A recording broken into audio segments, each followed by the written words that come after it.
So you'll start by melting down some transparent soap base. Once it's melted, add in your scent and color. In this case I'm using orange.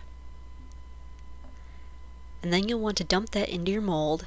And you want this to be about half as high, or maybe 3/4 as high as you want your soap bar to be. So then spray it with some rubbing alcohol to smooth it out. And then once that's dry, pop it out of the mold. And then you'll just take a knife and cut the bar into tiny little squares. You'll want a bunch of these. And then you'll just set those aside. Then melt down some more transparent soap base. Add the scent, but this time you're just going to leave it plain colored. And then you'll pour in just a tiny bit into the mold, just enough to cover the bottom. Spray it with a little rubbing alcohol to smooth it out. So then once that's dry, you just want to arrange all those little squares that you set aside.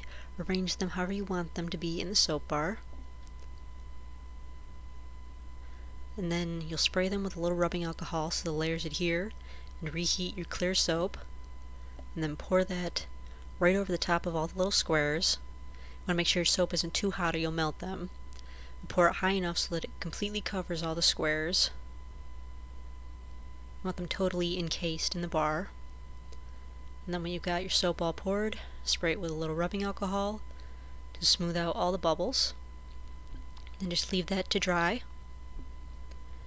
Once the soap bar is hardened, pop it out of the mold. And you've got all your little clear squares encased in a block of clear soap.